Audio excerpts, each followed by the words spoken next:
नमस्कार. आज आपण एका खूप इंटरेस्टिंग वस्तूवर बोलणार आहोत.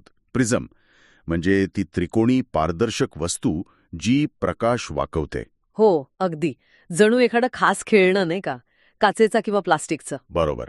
आणि आजच्या चर्चेसाठी आपण ऑप्टोमेट्रिस्ट पॉल जोसेफ म्हणजेच राकेश यांच्या एका लेखाचा आधार घेतला आहे. प्रिझम, दृष्टीसुधार और इंद्रधनुष का जादू. हां, पण हे स्पष्ट करायला हवं की ही फक्त माहिती आहे, म्हणजे कोणी याला वैद्यकीय सल्ला समजू नये. नक्कीच, ती खूप महत्वाची गोष्ट आहे.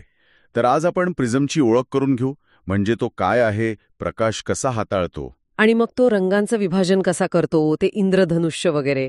आणि सगळ्यात महत्वाचं म्हणजे दृष्टीदोष, खास करून डबल दिसणं म्हणजे डिप्लोपिया, त्यात कसा उपयोगी पडतो. हो, सुरुवात त्या इंद्रधनुष्याच्या जादूनेच करूया. प्रिझम पांढऱ्या प्रकाशाचं काय करतो? तर जेव्हा सूर्यप्रकाश किंवा साधा पांढरा प्रकाश प्रिझममधून जातो, तेव्हा प्रिझम त्याला त्याच्या मूळ 7 रंगांमध्ये विभागतो.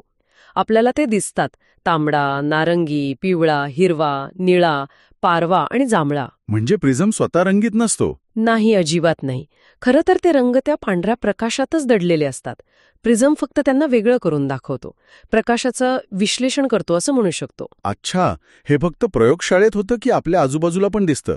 आपल्या आजूबाजूला पण. पावसानंतर जे सुंदर इंद्रधनुष्य दिसतं ना आकाशात, हो, दिसतं की. ते म्हणजे काय, तर पावसाचे जे बारीक थेंब असतात ना, ते हजारो लाखो छोटे छोटे प्रिझमच बनलेले असतात. प्रत्येक थेंब सूर्यप्रकाश वाकवतो आणि विभागतो. अरे वाह.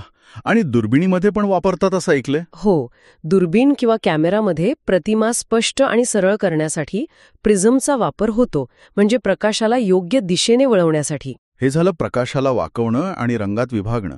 पण दृष्टी सुधारण्यासाठी, म्हणजे त्या डबल दिसण्याच्या समस्येसाठी प्रिझमचा वापर कसा होतो डिप्लोपियामध्ये?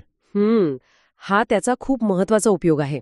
बघा, साधारणपणे काय होतं, आपले दोन्ही डोळे एकाच वस्तूवर फोकस करतात आणि मग मेंदूला एकच स्पष्ट प्रतिमा मिळते. बरोबर. पण समजा डोळ्यांचं संरेखन म्हणजे अलाइनमेंट थोडं बिघडलेलं असेल, तर मग प्रत्येक डोळा थोडी वेगळी प्रतिमा पाठवतो मेंदूकडे.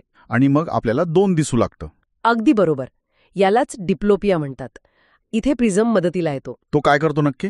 प्रिझम काय करतो, तर प्रकाश किरणांना त्याच्या जाड बाजूकडे म्हणजे बेसकडे वाकवतो. डोळे तपासल्यानंतर डॉक्टर ठरवतात की नक्की कोणत्या दिशेला आणि किती प्रमाणात प्रकाश वाकवायचा आहे. म्हणजे प्रिझम लेन्स डोळ्यांना सरळ करत नाही? नाही, डोळ्यांची पोझिशन नाही बदलत. तो फक्त आत येणाऱ्या प्रकाशाला असा मार्ग देतो की दोन्ही डोळ्यांकडून मिळणाऱ्या प्रतिमा मेंदूमध्ये एकाच जागी पडतात. अच्छा, म्हणजे मेंदूला वाटतं की डोळे सरळच आहेत आणि प्रतिमा एकच दिसते. अगदी. यामुळे डोळ्यांवरचा ताण पण कमी होतो. या प्रिझमच्या पॉवरला प्रिझम डायोप्टर म्हणजे पीडीमध्ये मोजतात आणि त्याची दिशा पण महत्वाची असते. बेसवर बीयू, खाली बीडी, आत बीआय की बाहेर बीओ. हे खरंच खूप विलक्षण आहे की एक साधा भूमिती आकार प्रकाशाला वाकवून इतका मोठा फरक घडवू शकतो. कोणत्या परिस्थितीत लोकांना प्रिझमची गरज पडू शकते? अनेक कारणं असू शकतात. कधीकधी डोळ्यांचे स्नायू कमजोर असतात, जसं की स्ट्रॅबिस्मस म्हणजे तिरळेपणा, किंवा मायस्थीनिया ग्रॅव्हिस नावाचा स्नायूंचा आजार असतो. काही वेळा मेंदू किंवा मज्जासंस्थेशी संबंधित कारणं असतात, म्हणजे डोक्याला मार लागणं, स्ट्रोक येणं. अच्छा. किंवा मग मल्टिपल स्क्लेरोसिस, मधुमेह यांसारख्या आजारांमध्ये नसांवर परिणाम होऊन पण डबल दिसू शकतं. थोडक्यात, जिथे दोन्ही डोळ्यांचं एकत्रित काम बिघडतं, तिथे प्रिझमचा विचार केला जातो. समजलं. तर मूळ कारण काहीही असलं तरी प्रिझम तो दृश्य परिणाम सुधारायला मदत करतो. आता प्रिस्क्रिप्शन मिळाल्यावर हे चष्म्यात बसवतात कसे? 2 मुख्य पद्धती आहेत. एक म्हणजे चष्म्याची लेन्स बनवतानाच त्यात कायमचा प्रिझम तयार केला जातो. ओके. दुसरी पद्धत म्हणजे तात्पुरता उपाय म्हणून एक पातळ, चिकटता येणारा प्रिझम वापरतात. त्याला फ्रेस्नेल प्रिझम म्हणतात. तो गरजेनुसार लावता येतो, बदलता येतो किंवा काढूनही टाकता येतो. म्हणजे कायमचा प्रिझम देण्याआधी डॉक्टर कदाचित हा फ्रेस्नेल प्रिझम वापरून बघत असतील. हो, अनेकदा तसं करतात, खात्री करण्यासाठी की रुग्णाला आराम मिळतोय की नाही. आणि सगळ्यात महत्वाचं, हे प्रिस्क्रिप्शन आणि तपासणी योग्य डॉक्टर किंवा ऑप्टोमेट्रिस्टकडूनच करून घ्यायला हवी. बरोबर? अगदी बरोबर.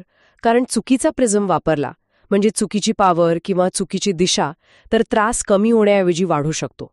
डोकेदुखी, डोळ्यांवर ताण येऊ शकतो. त्यामुळे स्वतःहून काही करण्यापेक्षा तज्ज्ञांचा सल्ला महत्वाचा.